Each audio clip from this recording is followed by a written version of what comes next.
and welcome to the Time to Cook Club Juniors and to your online class. So today we're going to be making Banoffee bonfire pie, perfect to help you to celebrate bonfire night. So hopefully if you're joining me today you have all of your ingredients weighed out, measured and ready to go, and also the equipment from the equipment list.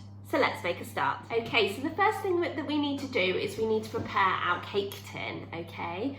It's really important that we spend some time at the beginning of every bake really preparing our tins, so that way once our bake has been cooked or has set, then we'll be able to get it out of the tin a lot more easily. Okay, so we're just going to grease our tin with some butter or margarine. Okay, just make sure that it's really well covered, and don't forget the sides as well. Great work guys, well done.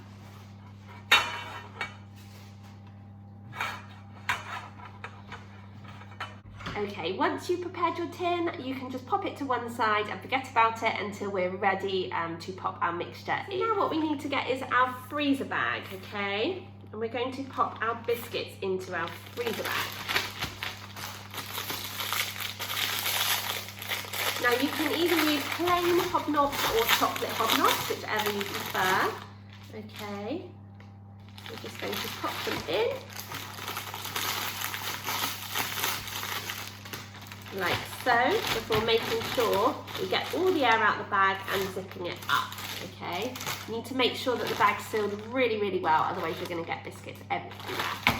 Okay, and then what you're going to do is you're going to use a rolling pin to break up the biscuits. And this is for the buttery biscuit base of our Banoffee pie.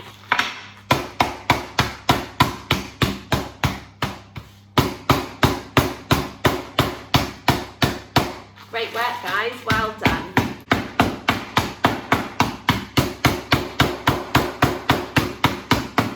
You can also use your rolling pin to just roll down on the biscuits as well, okay? So just alternate between rolling and bashing. And what you're aiming for is some nice fine biscuit crumbs. So join me back here once your biscuits have been crushed up. Okay, welcome back guys. So now you have got your crushed biscuits, what you're going to do is you're going to open up your freezer bag and you're going to add your coconut. You're also going to measure out your spices and add those to the bag too. So whenever we measure out spices, we always do it over a separate bowl or cup, and this way that we're not going to spoil the rest of our ingredients if we add too much in. So we're going for a teaspoon of cinnamon into the bowl, and also a teaspoon of ginger. And have a good sniff as you're measuring these out because they smell really, really lovely. Maybe you might have used these spices before on a different bake. So once you've added your spices and your coconut, again, just make sure that the air is out of your bag before zipping it up, and then just give it a little shake to mix those ingredients around together. Okay? Shake, shake, shake, shake, and another shake, shake, shake, shake, shake. Well done, guys. You're then going to grab your bowl and you're going to pop those ingredients into your bowl.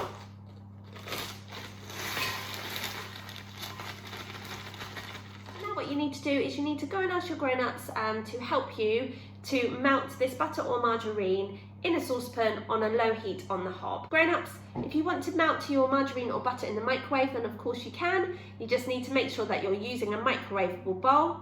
I would recommend microwaving it for 30 seconds before checking on it, and then maybe popping it in for another 10 seconds if it needs any more time.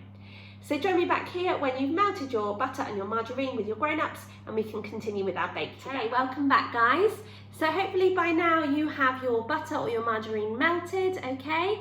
And then what you need to do is you need to pour it into the dry ingredients and mix it in really, really well so that all of the dry ingredients are covered in the margarine or the butter. So we're going to pour that mixture into our bowl. And then we're going to use a spoon to give it a really good stir to coat all of those lovely ingredients. And if you come across some biscuits that look a little bit big, okay, that maybe haven't been crushed up, then please feel free to use your spoon to just squash those ones down. Great stirring, guys, well done. Okay guys, you now need your tin, okay, and you're going to pour your mixture into your tin. Okay.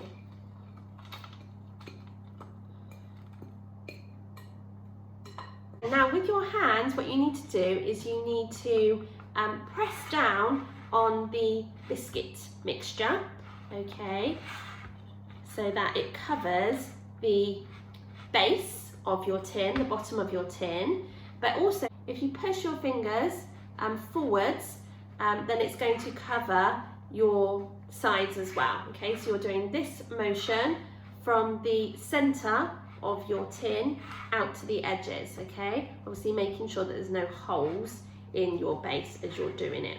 All right, and this will just mean that you can get a bit higher up the sides. All right, smells so nice. Can anyone else smell the coconut? I can. Okay, so make sure that you've got a really good covering on the base of your cake tin, and then you're going to pop this into the fridge for 30 minutes to set, okay, so the butter or the margarine will harden and you'll be able to pop your filling on top. So join me back here when you have asked your grown-ups to help you to pop your biscuit mixture into the fridge, okay, to set, and then we can make the filling. Welcome back, guys. So hopefully your biscuit base is chilling out in the fridge, okay, so now we can prepare our filling. So the first thing that we need to chop is our bounty, okay? So we've got some golden rules when we're chopping anything. We always chop on a chopping board, we're always looking at what we're doing at all times, and we're keeping our fingers well away from the blade, okay? So we're going to start by making like a little rainbow bridge over the top of our bounty and cutting all the way down, lengthways, like so, okay? Before chopping into small pieces, okay? Like so. Great chopping, guys, well done. And then we're going to repeat with the second one, okay?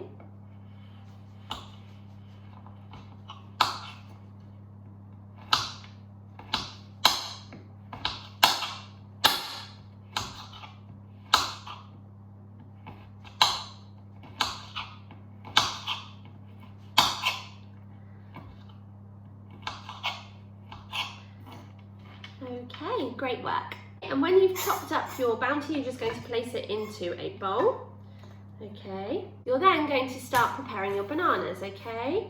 So you need to peel them, and then you're just going to take the top and the bottom off, okay, before cutting them into slices. So you don't want to go, you don't want your slices to be too thick, but you also don't want them to be too thin either, okay? Because we don't want them to just turn into kind of mashed bananas. Okay. And then we're going to pop the banana slices into the bowl with the chopped up bounty. Okay. And we're just going to keep going until we have chopped up all of the bananas.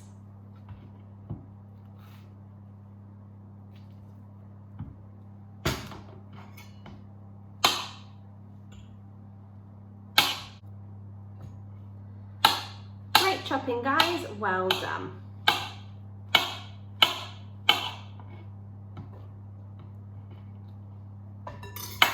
And one more.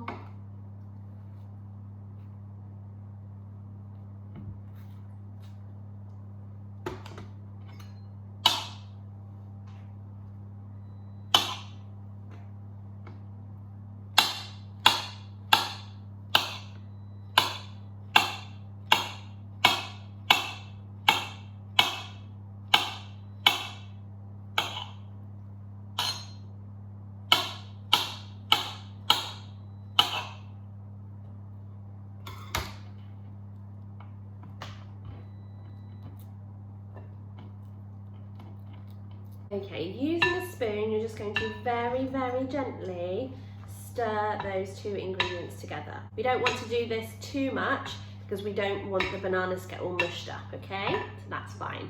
The next thing we're going to do is we're going to carefully open a tin of caramel, okay? And we're going to spoon it into a small bowl, like so. So there'll be quite a lot left in the tin, okay? But do be careful that you're not going to cut your fingers on the top of the tin, okay? Because it will be very sharp.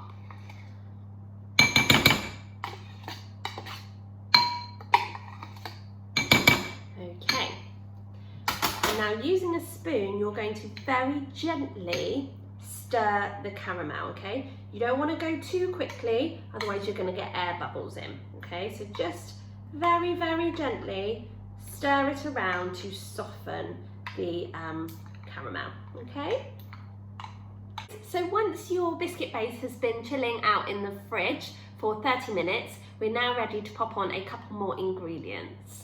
So the first ingredients that are going to go onto your biscuit base are the banana and chopped Bounty, okay? So you're going to spoon those carefully on, making sure that you're covering all your base, like so. Okay.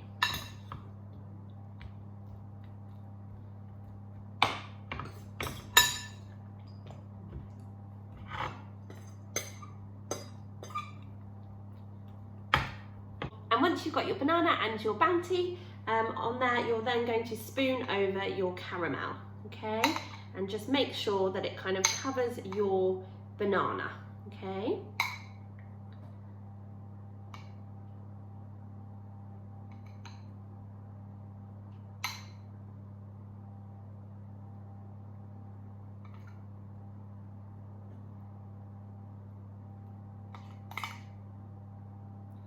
Like so.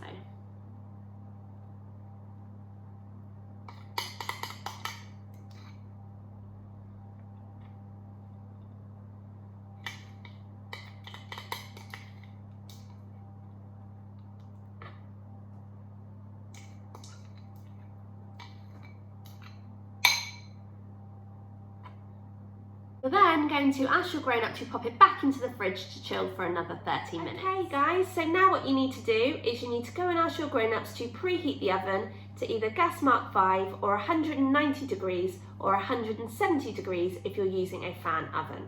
The reason why we need to preheat the oven is to make sure that the oven is at the perfect temperature to cook our bakes in. Okay, welcome back guys. So now we're ready to make our meringue to go on top of our Banoffee bonfire pie. So we need to separate out our yolks from our egg whites. So what we need to do is we need to do nice small taps, okay, before popping our thumbs into the crack that we've made. Okay, so from there, what we're going to do is we're going to very slowly and carefully break the shell open. You're then going to tip the egg yolk from one shell to the next, okay, so that the egg white goes down inside the cup. So then we're going to pour the egg yolk into a separate bowl, okay, because we don't need that one, and we're going to pour the egg white into a mixing bowl. So just make sure in the egg white that you don't have any egg yolk at all, otherwise it won't form a meringue, okay? So let's pour that in there. We're ready to do the next one, so we're going to do exactly the same thing. So nice small taps, and very slowly opening up your egg, okay, and then pouring the yolk from one shell to the next, okay, allowing the egg white to go down into your cup, okay. Great work guys, and you can pour the yolk into your bowl before popping the white into your mixing bowl. So we've got one left to do. You're doing such a great job. Go nice and slowly. Okay.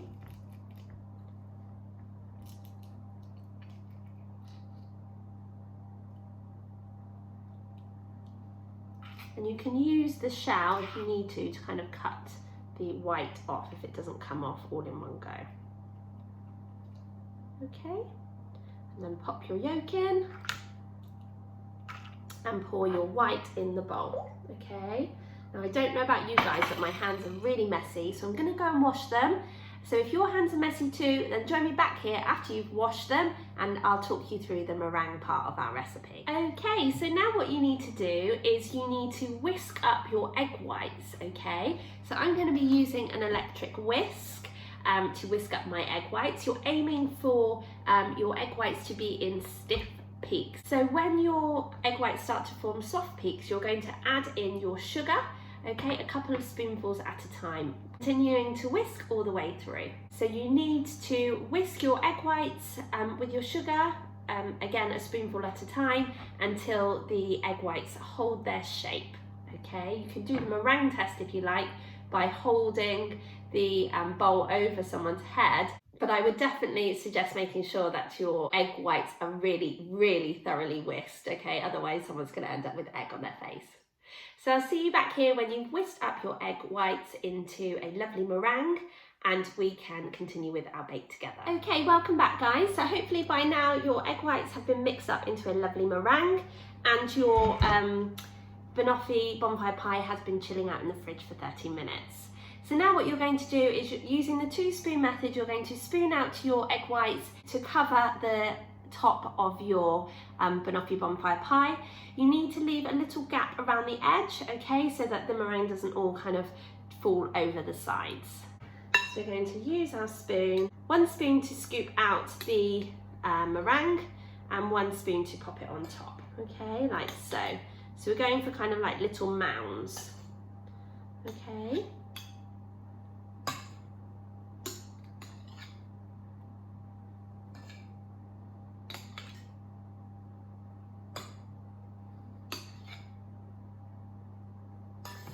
Remembering to leave that gap all the way around the edge of your dessert.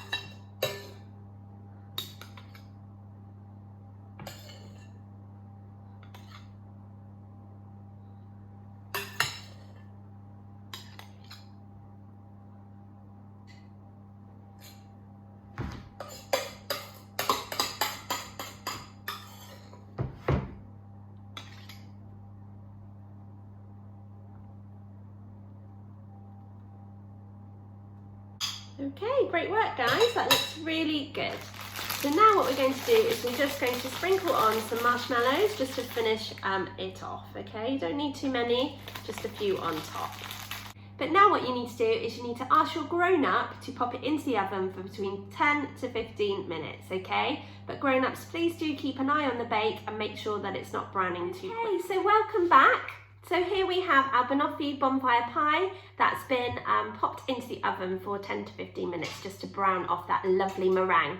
And I'm sure you'll all agree that it looks absolutely wonderful. So now what you need to do is you need to leave your meringue to cool, okay, completely. And then when you're ready to serve, if you're using a loose bottom tin, you can just pop a can underneath your tin, okay, and then very, very gently and very carefully you can pull down the sides of your tin to reveal that lovely biscuity base. So this is what I mean. So you pop your tin underneath and then you very, very gently pull down the sides of your tin. I'm not going to do that now because my Banoffee bonfire pie is still warm, okay, so it needs to be completely cool before you do that. Now, to make it even more special, you can pop on some mini sparklers, okay? Just make sure that, grown-ups, you have a really good read over the packet first to check the safety instructions. I would really suggest roping in a few helpers to help you to light these grown-ups, okay? Because they do take a little while to light, and what we found is if we had more people lighting them at once, we stood more of a chance of getting all of those lovely sparklers going together. So I really hope that you enjoyed cooking with me today, but more importantly, I hope you enjoy sharing your Banoffee bonfire pie at your bonfire celebrations. You did a really great job and you should be really proud of yourselves. I'm really excited to be cooking with you again next week when we'll be making another delicious bake from our sparklers and tinsel menu. Thanks so much guys, have a wonderful rest of your week. Bye!